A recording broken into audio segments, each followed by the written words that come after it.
Hello and welcome back or welcome to the channel. Each week at the moment we're getting a new phase of the Overdrive Initiative, or ODI, a build-up mission chain to the main Xenothreat dynamic event, which we'll expect to see around the same time as Invictus launch week in May. I've been really enjoying this chain, and I think it's worth putting out a quick overview of each mission, particularly to help out any newer players. So if this sounds good to you, then grab a cup of tea while I roll the intro, then let's get into it.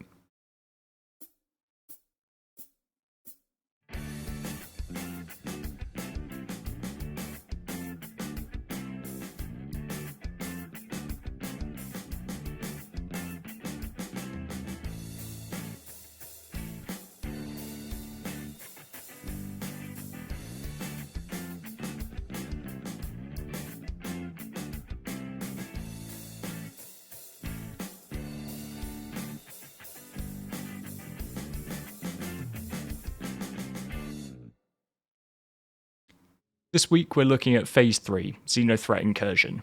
If you haven't done any of this, don't worry, you can still complete Phases 1 and 2, but you do need to progress through each one before proceeding to the next. One of my plans is to avoid doing any of the missions on one of my alt accounts, so that we can just binge through the whole chain once it's all out on a stream, so stay tuned for that. Phase 3 is a miniature fleet battle where waves of Xenothreat ships are pushing into the Stanton system and threatening civilians, so as the civilian defense force it's our job to stop them. You'll find the mission in the general section of your contract manager under the priority tab. Keep in mind that this one is a server-wide event, kinda like a world boss in other MMORPGs, so everyone gets the same mission at the same time. This does mean that, unlike in other phases, it's not possible for a member of your party to share it with you. Everyone will need to take it for themselves. I'd also recommend taking Call to Arms from the Mercenary tab, since it'll get you an extra few credits when you pop a bad guy. Similarly to Phase 2, this is going to be pure ship combat, so you don't need to worry about any of your personal gear if you don't want to. In terms of ship choices, anything combat oriented is totally viable. I would keep in mind that the mission can spawn at either Crusader or Hurston, and you'll probably find yourself hopping back and forth between the two, so using something a bit bigger with space for a size 2 or 3 military class A drive is favourable. We found this event was a perfect opportunity to grab out some multi-crew ships and get some orgmates together to take on the fight. Things like the Connie and Corsair were a good starting point, with space for pilots and an extra few turret gunners. But it was too good an opportunity to miss not to bring out a fully crewed ballistic hammerhead. If you would like to get involved with more organisation type multiplayer gameplay, then please do feel free to pop into our Discord. The vast majority of our events that we run are open to all community members, and we just really want to get people into this aspect of the game. Even if you are playing solo though, it won't matter too much for this mission, because as long as other players on your server are trying to do it, you'll find yourselves all drawn into the same point. The battle itself will involve taking down around 24 Xenothreat ships, including a bunch of hammerheads, which will have a number of support craft like cutlasses and light fighters. And honestly, these mini battles are so cool. I'm just really hoping that stuff like this gets added in as more regular missions. I know at the higher end, high threat and crit threat beacons do tend to get a bit more punchy, but they're usually a bit short of the 20 plus enemy craft that you get in these fights. In order to complete this phase, you'll need to complete 5 of the battles. There's not really any progression through them, it's pretty much scene 1, seen them all. A bit of a downside is that once you've done your 5, you won't be able to find your way to any more. If you want to help your friends out, you can still tag along with them as a turret gunner, you'll just need to let them fly to get to the site, since they'll have the QT marker and you won't. So this way, those of us who were done, we were just able to keep pew-pewing for longer as new people joined the Discord channel and had all 5 available still. So we did manage to string this out a bit longer than intended. One mistake that I noticed people making during the main Xenothreat dynamic event that has reoccurred here in Phase 3 is just mindlessly shooting anything with a red chevron when it comes to bigger PvE space battles. There's always a chance that other players end up reading as hostile to you.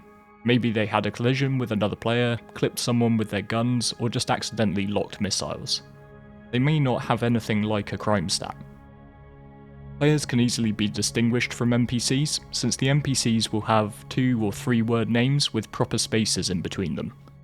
Players can't have names like this, we have to use things like underscores or hyphens to separate names, or just have one-word names like mine. So if that red chevron is a player and they don't appear to be actively shooting at you or other players, I'd personally be inclined to just give them the benefit of the doubt. They could potentially be trolling, but chances are they're not. I would say something I realised a bit later on in the evening is that if you wanted to maximise your time in combat during these missions, you could purposely just stick to either Crusader or Hurston. You can take the mission, and if you see it involves a 30 million kilometre jump, just pass on it. Let other players complete it, you'll get contract withdrawn and it won't count towards your tally. But then you can hope that the next one is in the system that you're in and get to it a bit quicker so you get there for the start of the fight. It seems that every time after the mission completes, it's only about a 2-minute wait until the next one pops, so you wouldn't be hanging around for long.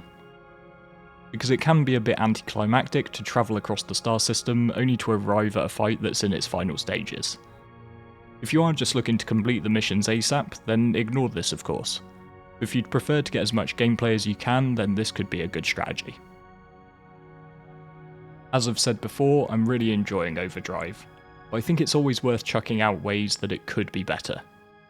In my last video I mentioned about the rewards, and I still think some form of in-game reward not tied to a ship purchase would be the best way forward. I'm not going to belabor that point, and today I think I'd make a different one. And that's while this is awesome fun content that is absolutely fantastic to do in a group, there is a danger that it's a bit of a flash in the pan and it's over too quick. Doing all 5 missions took just over an hour, even with the faffing that's always involved with crewing up a big ship. I think it would be cool to let players replay these phases as much as they like.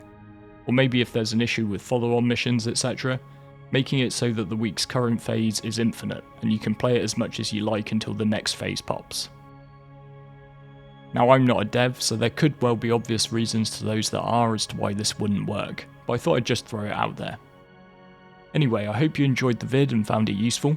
Most of these missions don't require in-depth guides, but I know that some players might benefit from a quick few pointers, or might just not be able to get on and still want to see what's going on in the game. If you think I deserved it, consider dropping a like and hitting subscribe.